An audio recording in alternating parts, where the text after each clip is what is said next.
The iPhone 12 mini is Apple's newest and smallest generation of iPhone, whilst still offering pretty much everything the regular sized iPhone 12 can bring to the table. The device offers a 5.4-inch OLED display, 12 megapixel cameras across the device and Apple's latest A14 Bionic silicon. I'm a big fan of the design and form factor of the iPhone 12 mini.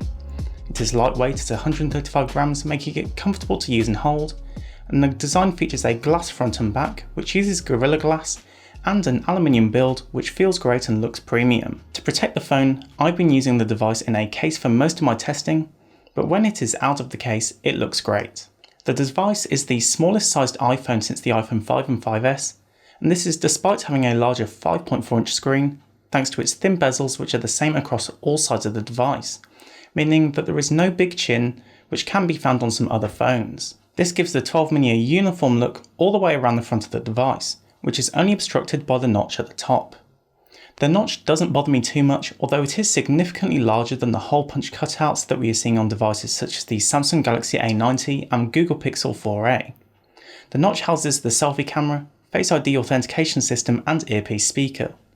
It would of course be nice to have a smaller notch or no notch at all, but even if the iPhone did have a hole punch cutout, the top portion of the screen would still be taken up by status indicators, so I've gotten used to it. As we move from the front to the back, the sight of a flat design, which is reminiscent of the iPhone 4 and 5. I quite like this look as it gives the phone a flatter design and it feels comfortable with the small form factor, but this will feel different to the more rounded design of the iPhone 11 and devices such as the second generation SE. The sides otherwise remain unchanged from other iPhones. A sleep-wake button that also activates Siri when held is on the right, volume rockers and a ringer mute switch are on the left, and a lightning port on the bottom. The back of the device is extremely simple and clean. Like the front glass, the glass on the back is also flat. The top left is home to the camera system of the 12 mini with two 12 megapixel cameras alongside a flash and microphone. These cameras are housed within a camera bump, which interestingly also has the camera lenses protrude out of the bump itself a little, but it looks like it is a good way to get around having a thicker camera bump. Overall, I'm very happy with the design of the iPhone 12 mini. The form factor is perfect for me, and having previously used an iPhone 6s as my daily driver, is incredibly comfortable to use daily. The display is a 5.4-inch rounded display with a 1080p resolution, resulting in a pixel density of 476 pixels per inch, which is great, resulting in sharp text and detailed viewing experiences for photos and video content. The display has a 19.5:9 aspect ratio, so it is slightly taller than the regular 9:16 aspect ratio. The display is a Super Retina XDR OLED display, making it capable of displaying HDR10 and Dolby Vision content. As the display is an OLED, it also provides excellent contrast when watching videos or looking at photographs, such as the HDR photos and video captured using the cameras. You'll be a big fan of the display if you use dark mode in your apps. The display also features some additional features such as True Tone, which will adjust the white balance depending on the environment that you are in, as well as a wide colour gamut, which allows the display to show more colours than a typical display. Unfortunately, if you're a big mobile gamer, the display does lack a high refresh rate. The 12 mini display is a 60Hz panel. I didn't find this to be a big problem for me as I don't know any better, but if you're downgrading from a high refresh rate phone, you'll probably notice. The iPhone 12 mini shipped with iOS 14.1 at its release, but this can be upgraded to the latest version easily within the Settings app. A huge compelling reason to get an iPhone in comparison to an Android device is the longevity of software support and updates that the device will receive. I can imagine the 12 mini getting updates for the next 5 or so years, which was a big selling point for me as my device is not tied to a contract. Android has been getting better at this more recently, but Apple is still winning the competition for software updates. The optimization of the iOS software paired with the A14 Bionic provides a pleasant and smooth user experience when using the device from apps to multitasking. The general day-to-day experience of using the device has been great. Apps load fast and multitasking is smooth, particularly when using gestures to swipe back and forth between apps. Most of my time on my phone is spent browsing social media or listening to music on Spotify, with the occasional 2D game if I've got a few minutes to kill. I've not had any issues regarding performance for these activities on the device, and the experience has generally been very fluid. Running a Geekbench 5 benchmark, I was able to get a single core score of 1592 and a multi-core score of 4071 from the device and a compute score of 9283. The 12 mini supports a range of wireless connectivity, including NFC for Apple Pay, 5G, Wi-Fi 6, Bluetooth 5.0 and MagSafe. MagSafe is incredibly interesting, and I'm looking forward to seeing more accessories being made for the iPhone that features MagSafe. At the moment, I've only been using a MagSafe silicone case with my phone, but in-car phone mounts and photographic accessories sound very interesting to me. Face ID is the only biometric unlocking method supported. Unfortunately, we are yet to see an iPhone with both fingerprint and face recognition, but hopefully that isn't too far away. Face ID works well and is very convenient, not only for unlocking the device, but also for app authentication, as I don't even have to do anything apart from look at my phone. The speakers on the 12 mini sound surprisingly good for how compact the cutouts for them are. The bottom facing speaker and earpiece speaker work together to provide a more filling sound. Obviously, there'll be no match for a Bluetooth speaker, but I was pleasantly surprised by how these sounded for quick and casual listening.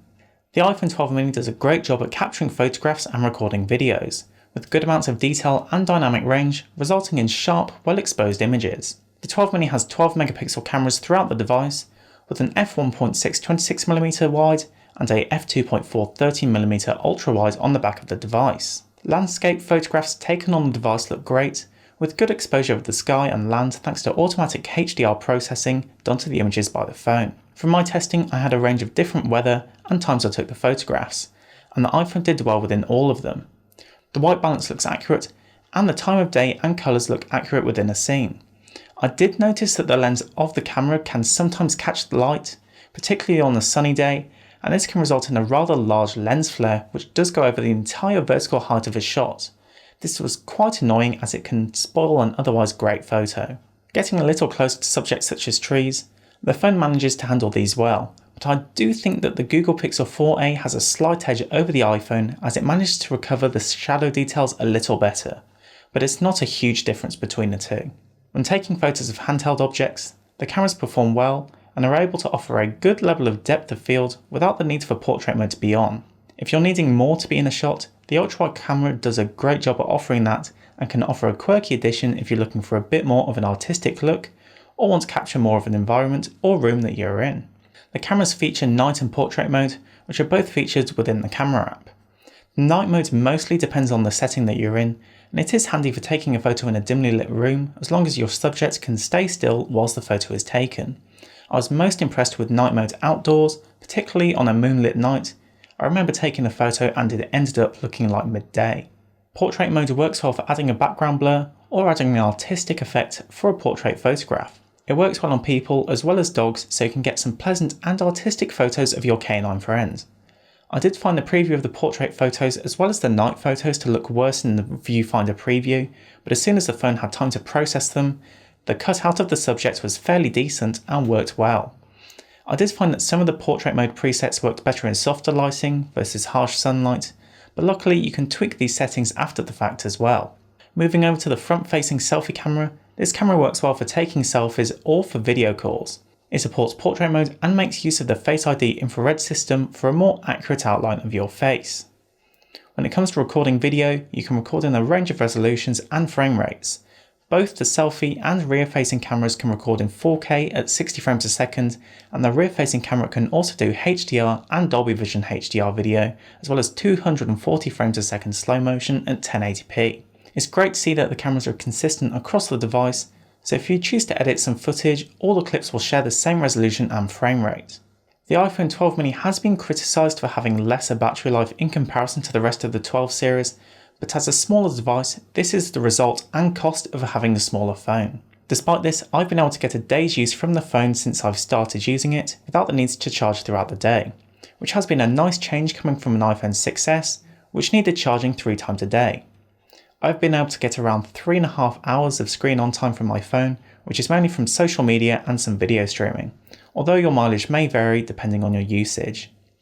When it comes to charging the device, this can be done through wireless charging, MagSafe charging, or wired charging, which all support different charging rates. Wireless charging with a Qi compatible charger will charge at 7.5 watts, MagSafe at 15 watts and wired charging at 20 watts with a compatible fast charger plug, with wired charging being able to do a 50% charge in 30 minutes. If you're looking for a compact iPhone with the latest features, the iPhone 12 mini is the one to get. Despite having a smaller form factor, there are no compromises on the feature set aside from the battery life, which makes it a compelling option. The experience of using the device is great, and the cameras are able to capture some great moments with good exposure and detail. There are a couple of downsides such as the lack of high refresh rates and large notch, but overall I'm very happy with the device and the experience it offers. So that's been it for this video. I will leave a link to the iPhone in the description if you're interested in picking one up for yourself. Thanks for watching, and I'll see you in the next one.